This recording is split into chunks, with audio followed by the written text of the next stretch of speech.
not a lot of macroeconomic news to keep us occupied in the week ahead, unless a slew of data from the US house building industry is of use to you. So corporate news is likely to take centre stage, general election campaign aside.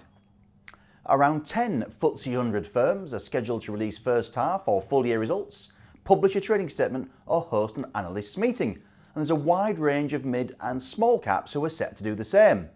They include Halma, Melrose Industries, EasyJet, Dunelm and Telecom Plus on Tuesday the 19th of November, Sage, United Utilities, Kingfisher and life insurance giant Aviva on the 20th, Centrica, Severn Trent, Royal Mail, William Hill and Pubs Group JD Wetherspoon on the 21st, and Industrial Threads expert Coates on Friday the 22nd of November. But for me, the stock most likely to cause a fuss in the week ahead is Johnson Matthey, when the FTSE 100 member reports its interim or first half numbers on Thursday the 21st of November.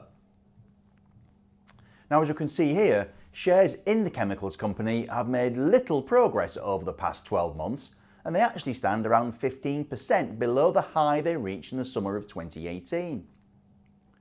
Now, there could be three reasons for this, I suppose, slight wobble in the share price, you could say. First, the company's full year results back in May didn't go down that well, as management noted that profits for the year to March 2020 will be more heavily weighted towards the second half than usual. A drop in profits at the new markets business to £2 million from £17 million also caused a stir. I'll explain why in a moment. July's trading statement was also a little bit lukewarm, as Johnson Matthey stuck to its guidance for a mid to high single-digit increase in operating performance, albeit again with that second half weighting and on a constant currency basis.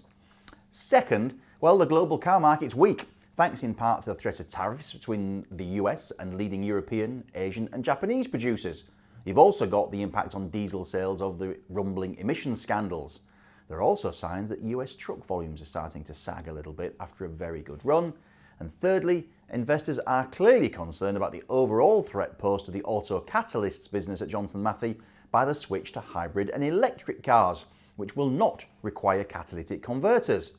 Now, Johnson Matthey is developing an enhanced lithium nickel oxide cathode material, or ENLO, for the electric car market in response, although it's early days here.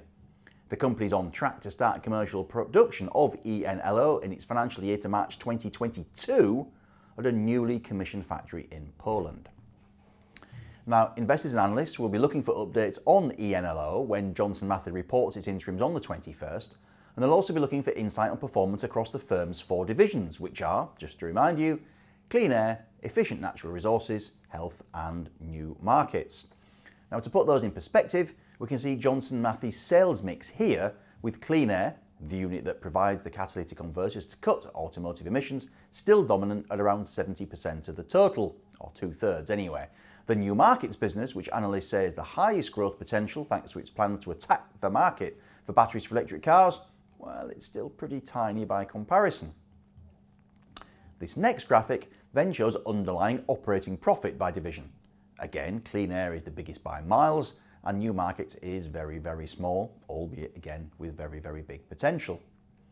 In terms of divisional performance in the year to March 2020, Johnson Matthey refined its guidance alongside its July trading update, and it's now forecasting a drop in underlying operating profit from clear air, an increase in sales and underlying operating profit from efficient natural resources, flat sales but a double-digit percentage profit increase from health, with a big second half weighting, and sales and underlying profit growth from new markets. Analysts will certainly measure the trends across all four when they look at the interims and how they then fit with the full year guidance. Now, in the year to March 2018-19, Johnson Matthey made underlying operating profit of £566 million. That compared to a stated number of £531 million and adjusted for, amongst other things, a loss on a disposed business and legal costs. So guidance is for a mid to high single digit increase on that £566 million number in constant currencies, but with the weighting towards the second half. In the first half of last year, Johnson Matthey made £271 million in adjusted operating profit, and that therefore is your benchmark for the interim figures.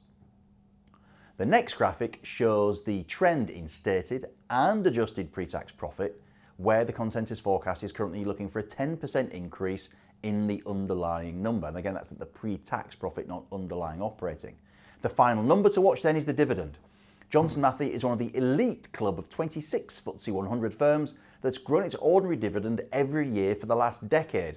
And according to figures from Refinitiv, the dividend growth streak actually dates back to 1987, which is some record indeed. This final graphic shows the dividend progression in pence per share for the past decade, with consensus forecasts going forward for good measure. Analysts expect a 4% increase in the full year distribution, so that seems a good benchmark for the first half. The interim payment last year was 23.25 pence a share. Thank you for watching, and I look forward to seeing you next time.